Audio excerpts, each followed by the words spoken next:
小聂，喂，丸子，我昨天晚上怎么了？是不是喝大了？那是不是有人陷害我呀？谁送我回来的？小聂，不要有被迫害妄想症啊！没人陷害你，你昨天晚上喝大了而已。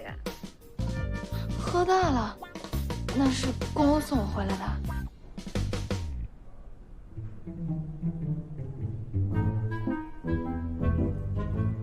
没事，小老板，我看你也挺忙的，还有一堆事要做呢，我就先走了啊。有事您再叫我。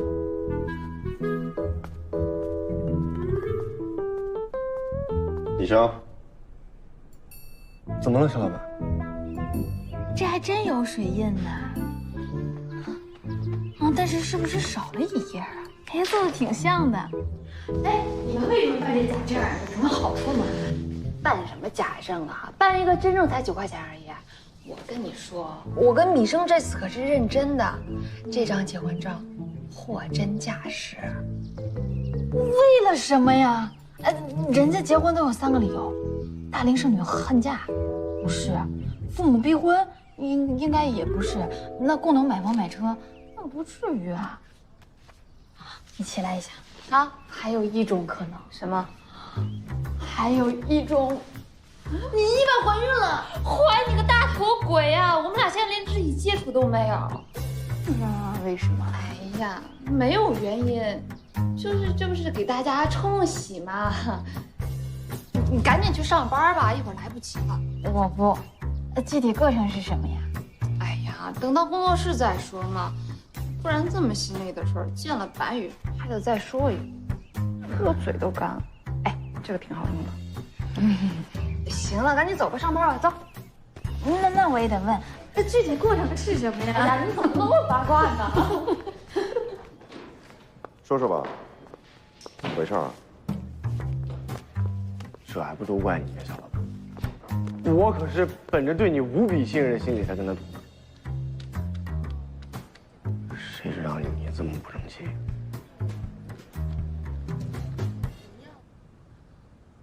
所以你就这么把自己给卖了？错，是他把他自己卖给了我。我本来以为米生作为龚大总裁身边的小跟班，至少薪水还算可观吧。可是今天领完证，他才告诉我，他其实根本就没有什么钱。最近 NE 发生了地震般的波动，外部手机召回对品牌的影响非常大。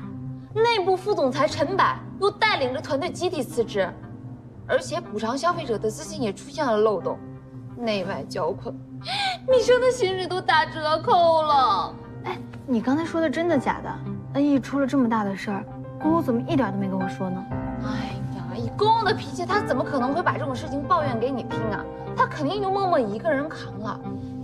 而且据米生说，很少喝酒的公昨天晚上为了给离开的团队送行，心里不舒服也喝多了。这么夸张啊？不行，我得帮他。池小念，你是不是傻呀？我们就一个以漫画为主的出版社，还有你的工作室，那都还是公公帮你投资的。你说我们在 IT 行业啊，要人没人，要钱没钱，拿什么帮他呀？把咱俩卖了都不够他那些钱。那我也要帮他，人家给我投入付出了这么多，这个危难的时候我不搭把手，我还是人吗？哎，你有什么办法没有？她非要嫁给我，我怎么办啊？你说我一大老爷们儿，我还治不了她吗？我就……你们两个打我打赌？不是，是她非要赌。孙洁平这个人嗜赌成性，我可得好好拜拜他这个。你们两个打我打赌，你还斗不赢，亏你跟了我这么多年。新的部门负责人我已经想好了，等会儿你去把文件拿过去，给各位董事们看一下。对了，产品召回的事情反响怎么样？啊，社会舆论反响还不错，有不少人觉得咱们召回很及时，还算是良心企业。但是大家更看重的还是后续的处理和赔偿方案。如果这个方案不能让大家满意，那估计后面一波的舆论压力才会更大。行，知道了。既然结婚了，哪天吃个饭吧？哦，行啊，时间您定。我定。你的意思是，让我把恩义接下来的产品计划告诉你？产品计划倒不是很重要的事情。我知道你从恩义出来，把技术团队的核心力量都带了出来。现在你们都在找能快速接手你们的公司。你怎么知道？陈总难不成觉得公司的事情就真的是机密吗？那你找我干什么？成立一个公司，怎么样可以让它又快又有竞争力？不可能，我是不会把恩义的核心技术拿出来给你的。拿核心技术那是盗取，我不会让你这么做的。核心技术我可以从国外购买，为了赶在恩义之前让产品上市，一些外围的包装和技术，应该不算过分吧？据我所知，郭欧目前的经费有限，如果这一次他还是输了，那就很难翻身了。那你的目的是什么？既然要跟你合作，我也不想瞒你。恩义成立之前就有我一笔钱，我现在要把它拿出来，换另外一笔钱。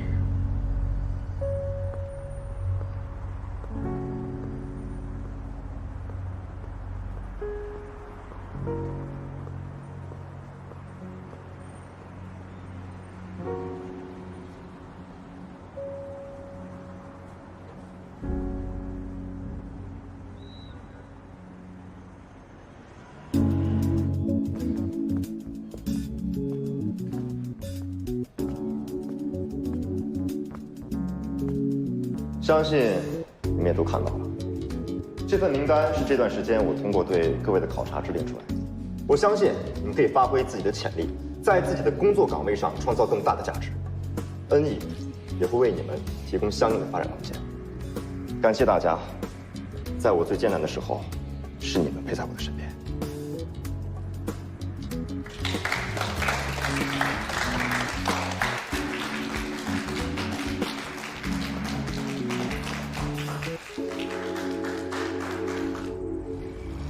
最近咱们拉到的这些钱，完全可以解决产品的赔偿和召回问题。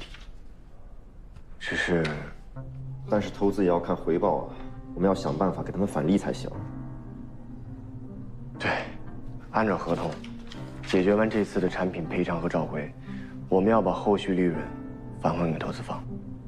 这样一来，咱们这新产品就相当于没赚到什么钱。虽然解了燃眉之急，但后续资金链断了，产品链也就接不上了。产品链断了，恩义就真的完了。别那么悲观嘛。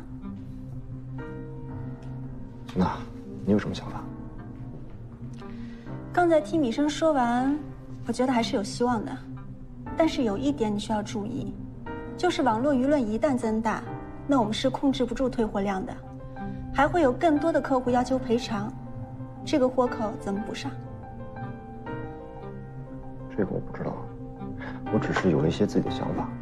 我们在舆论公关方面的能力确实不是很足，现在唯一能依靠的就只是产品的质量，但是召回不能停啊。我相信我们的诚意，用户能感受得到。你压力也别太大。过2天我就要回去了，北美市场我们不能丢下，暂时还没有合适的人手，还是由我来继续拓展比较合适。辛苦了，小马。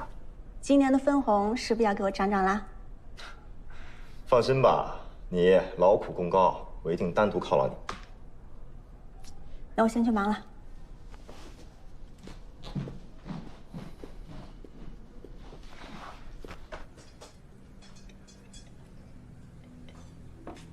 陈白啊，你怎么年纪轻轻的，在这种事情上却一点魄力都没有？穆雪来邀请你加入樊盛，多好的机会！问题的关键是，他让我负责外围的包装和技术，这一点突破了我的极限。陈总，外围的包装和技术这种东西，虽然每家企业都有自己的个性，但也是大同小异。即使在繁盛的产品上采用，也不能算直接拿 NE 的技术来用，顶多算创意撞车，谁也不会怪你的。是啊，我们真的不能再等了。这个公欧那边已经开始筹措补偿资金了，动作非常迅速。而且啊，我们那些合作伙伴呢，对他们持乐观态度。只是消费者呢，信不过 NE， 这对于我们来说是个绝佳的机会。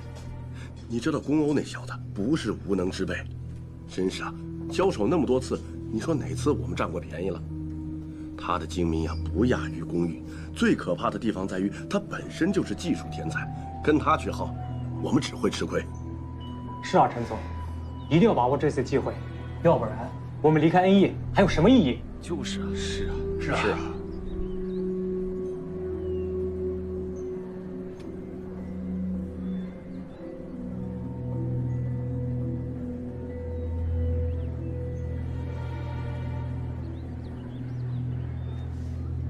行，那咱们就一起加入繁盛。现在舆论方面的评价怎么样？不太乐观。不管舆论怎样，召回的产品一定要按照我们的方法升级或赔偿。后续的收入按照合同返利给投资方。就算 NE 以后真的不行了，我也绝对不会后悔这次产品的召回。我不会让任何人说我们没有诚信。肖老板，不管 NE 以后怎么样，我还是会跟着你的。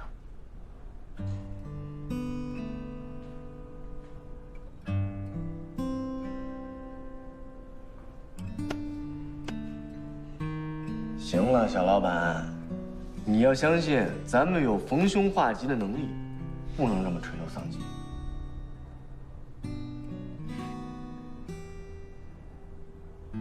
石小念呢？他最近在干什么？我听孙洁平说，他最近接了一些商业合作的案子，忙得没日没夜的，还在工作室搭了张床。有时候忙的就在工作室凑合一晚上。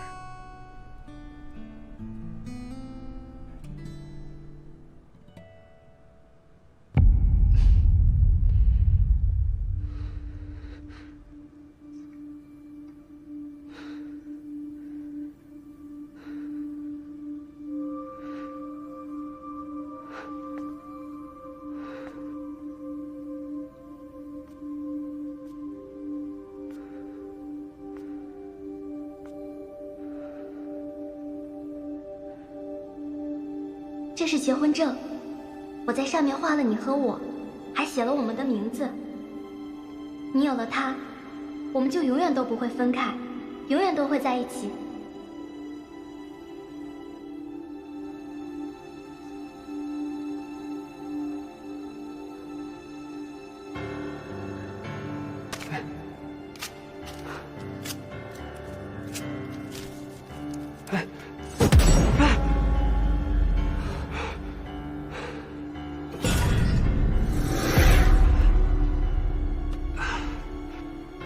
我们把结婚证放在这个小盒子里，它就永远都丢不掉了。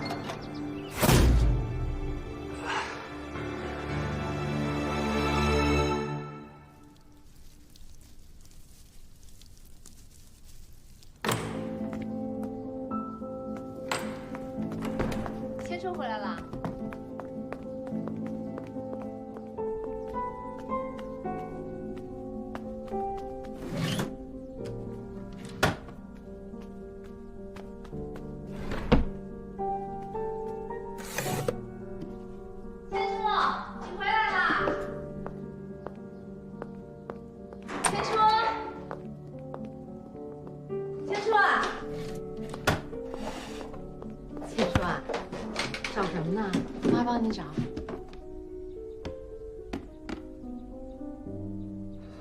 难道是我邮寄错了？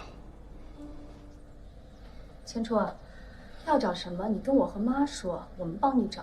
是，医生都说了，让你遇事不要急急躁躁的，心态放平，知道吗？来，坐下来，别着急啊，你找什么跟妈说。妈，我总是记得自己好像有一个蓝色的小铁盒子，但怎么找都找不到。蓝色小铁盒有啊，妈还给你收着呢。你和小弟订婚之前找出来的。我看那些东西啊挺有意思的，就给你放起来了。是这个吗？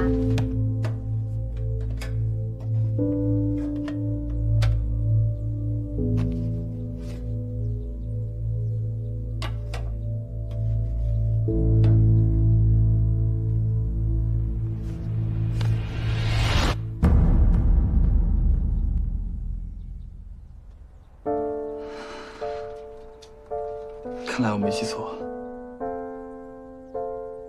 到底怎么了？怎么急着找这个呀？妈，到时候您跟爸也看看时间，我跟小弟都订婚这么久了，该领结婚证了。那当然好啊！赶紧收拾收拾，一会儿叫你爸吃饭啊！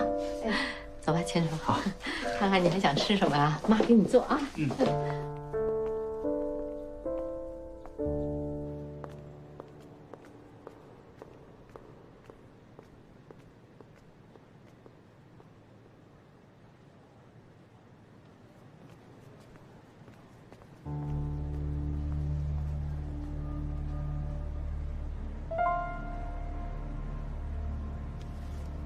小姐，请问您找谁？有提前预约吗？不好意思，我没预约，但是我在微博上给张哥留言了，我找张哥。你是说我们张总吧？啊，应该是吧。啊，我们张总呀，他现在还在忙。如果你没有提前预约，可能没关系，我就在这儿等就行。谢谢。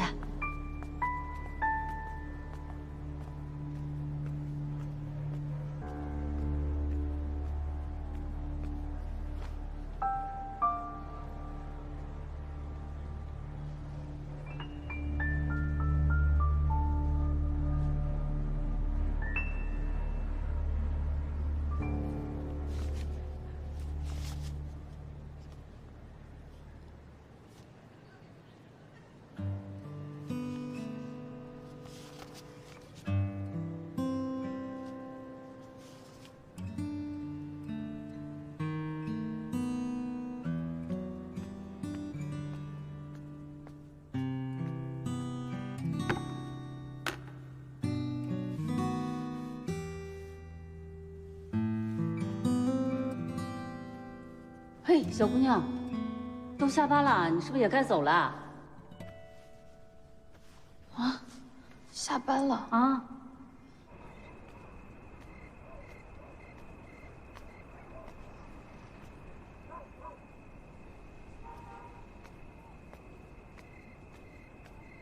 啊，大威就住在这样的地方啊？算了算了，先解决了问题再说吧。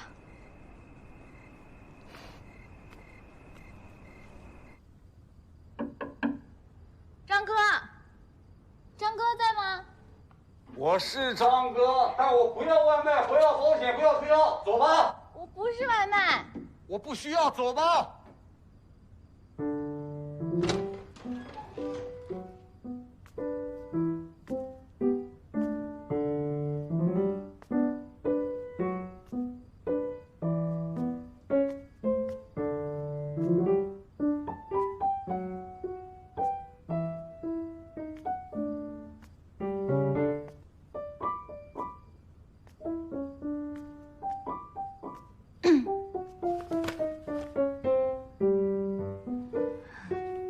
你谁啊？一个女孩大半夜跑到一个陌生男人家里，不危险啊？啊，我之前给您微博发过私信，我就是做NE创作短片的那个，你还转发过我的作品，还对NE的手机给予过表扬。那又怎么样？我今天之所以来找你，是因为你在行业里和微博上都有不小的影响力，所以我请您帮我一个忙。我凭什么帮你啊？网上是网上，线下是线下。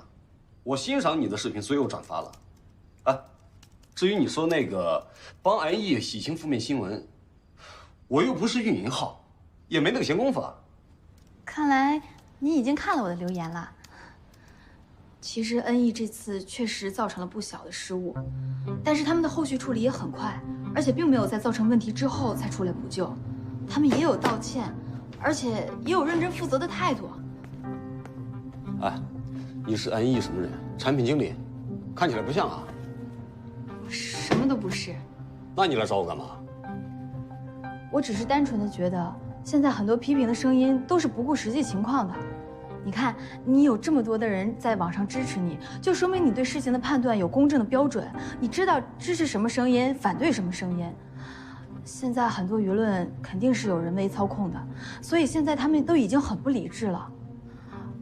我觉得恩义的手机还是有可圈可点之处的，你说呢？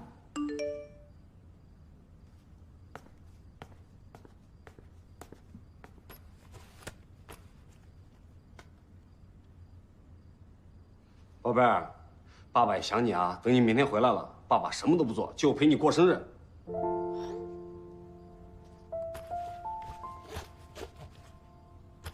你还不走？我走了。哎，你不能走，我还有话没说完呢。拜托，我现在下班要去给女儿买生日礼物了。过几天你想怎么聊都可以啊。张哥，你说你要给女儿买礼物，你要买什么生日礼物啊？现在你要去哪个店都关门了。我女儿最喜欢漫画，我去给她买一个漫画的娃娃。你说她喜欢漫画？啊，那你等我一下，给我一点时间。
我是正经画漫画的，我们工作室承接一切自主定制，机不可失。没想到你画的不错啊，我女儿肯定会喜欢。那咱们还能继续聊聊吗？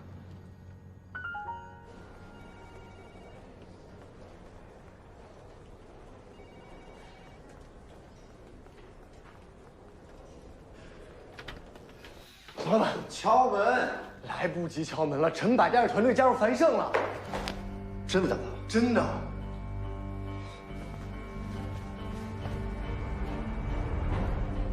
看，今天上午已经要开媒体新闻发布会了。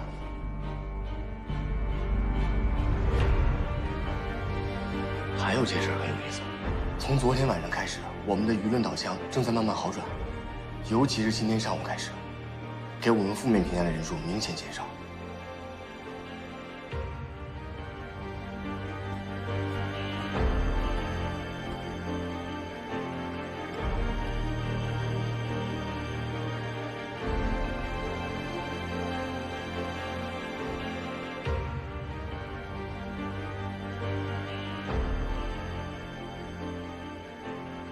一定是有人在背后默默帮助我们，不然我们不可能这么快就扭转局势。小老板，我听丸子说，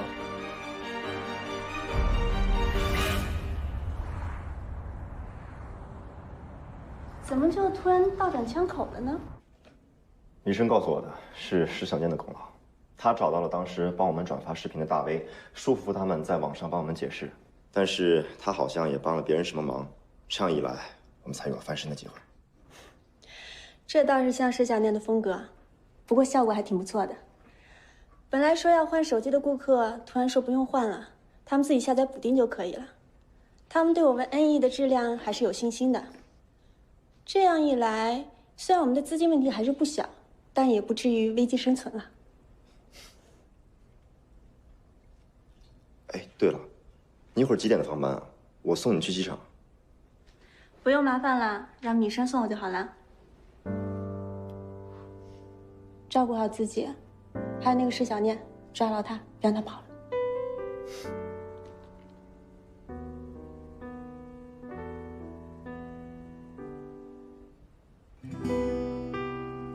告别礼物。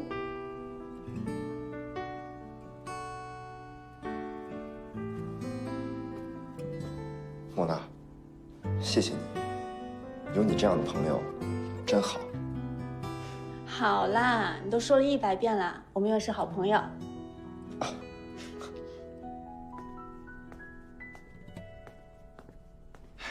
虽然工作要紧，但还是先把饭吃了吧。我不饿。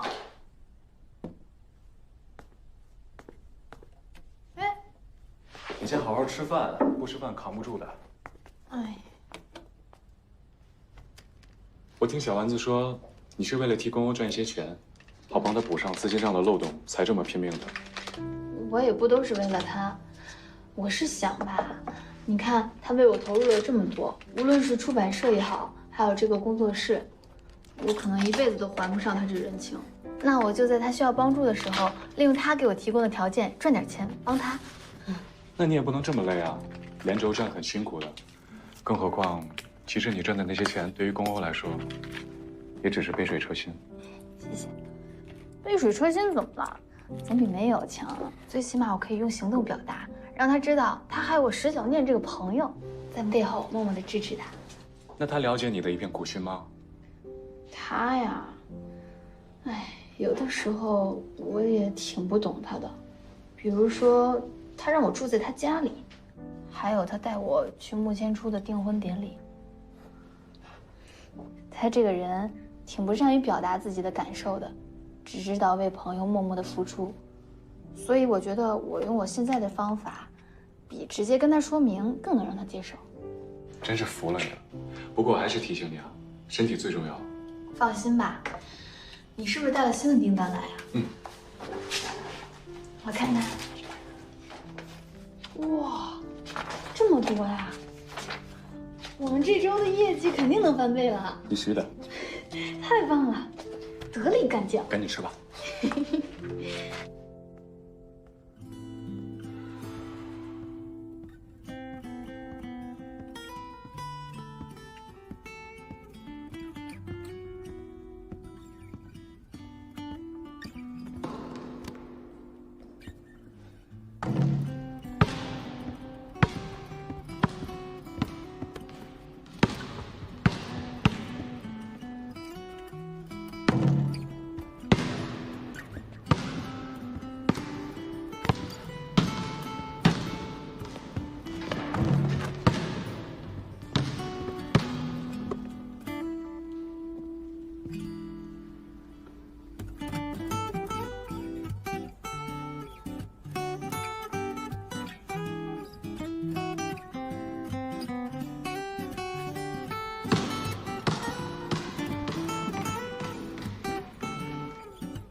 就像一轮太阳，耀眼的光芒，你是我的一念时光。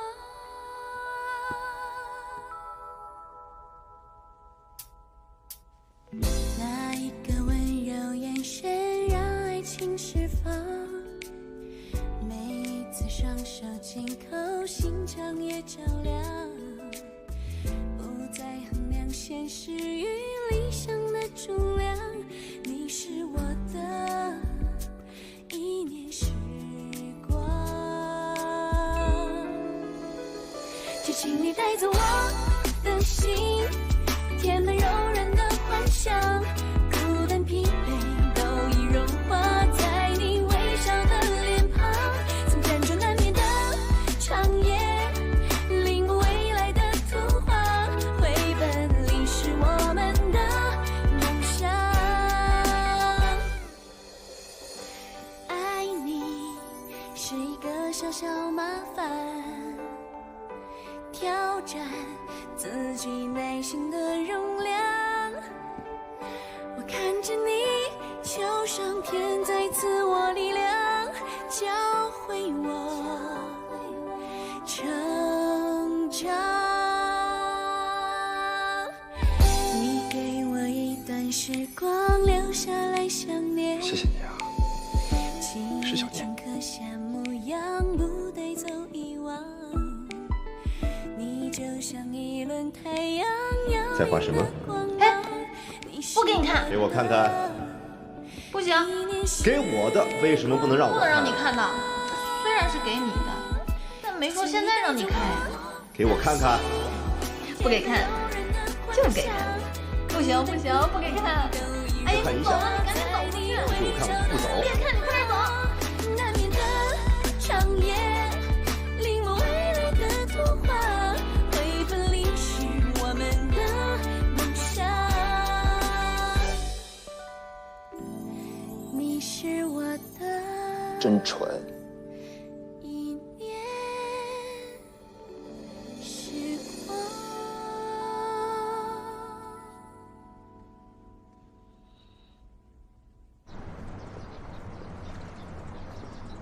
怎么了，千图？最近很忙啊？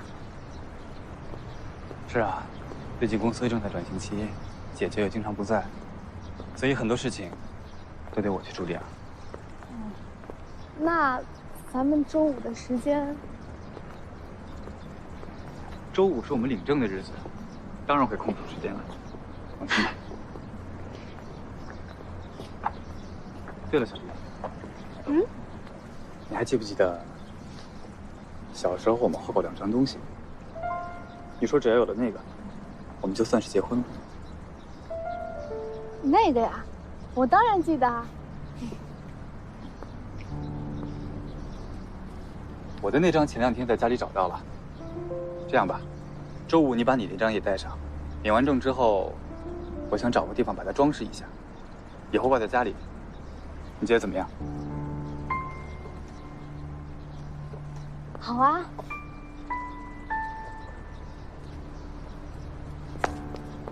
哎，怎么样，小弟？没事吧？没事，千图。我的那个我好久没拿出来了，我可能得回家再找找。好，走。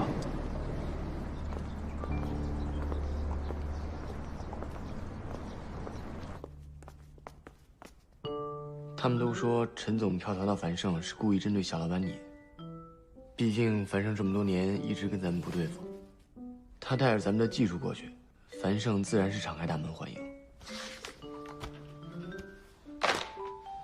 我知道了，那我先出去了，小老板。去吧。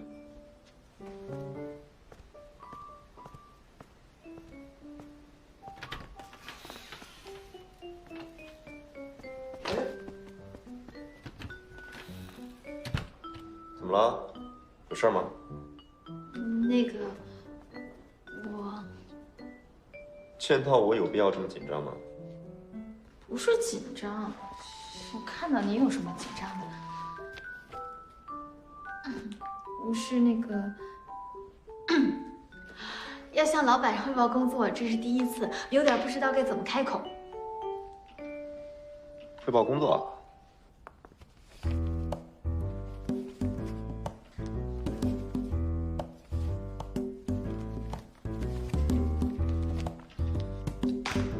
你写的这些都不必再做了。什么意思啊？做点自己喜欢的吧。喜欢的，这就是我喜欢的。恩义不需要你赚这么多钱，而且你赚的钱对我来说没有什么用。那怎么能行呢？你不要总把我们团队当成一个编外的团队，好不好？我们虽然不懂那些手机设计，但是也想多少做点贡献呀。我是这么想的，我们工作室呢可以朝2个方向发展。一方面呢是，工作室自负盈亏的部分，可以在不断的开展新的漫画项目之外，再接一些商业性质的案子，比如说动漫形象设计、漫改、漫展合作等等。盈利的部分就让小丸子做一个报表给你。第2个部分呢，就是针对 NE 的宣传策划案，每个阶段的宣传，还有就是配合突发热点。我说了不需要。你不是说你喜欢画漫画吗？我是喜欢画漫画，那就继续画呀。有人花着钱养你，做你想做的事情，这有什么不好？什么意思？什么叫有人养着我画漫画？你说的没错，我是喜欢画漫画，可是我一点没觉得我现在的工作有什么委屈的。我是真的很喜欢一起并肩作战、共同解决问题的这个感觉。NE 就算有什么问题，也不是你能解决的。那我至少可以努力呀。并没有这么重要。你这到底什么意思啊？这人怎么这么别扭啊？切！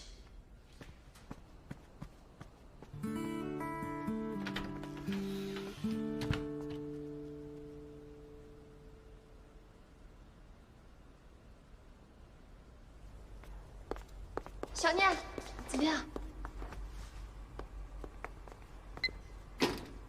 他提什么意见了吗？他没看。为什么呀？我怎么知道啊？你辛辛苦苦做了那么久，每一步都在为他考虑。他要提意见，我就不说什么了。看都不看，什么意思呀？哎呦，你别着急，这样吧，我请你俩吃个饭，你们消消好吗？哎呀，走吧走吧。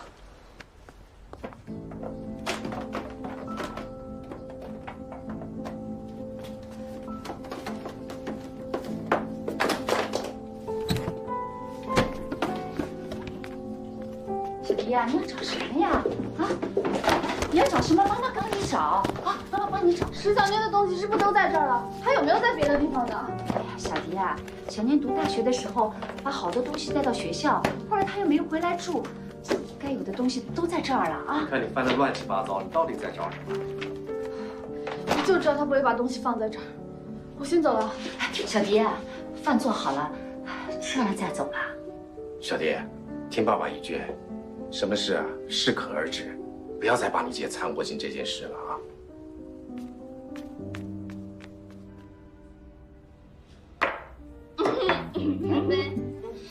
我都喝没了，别让我酒。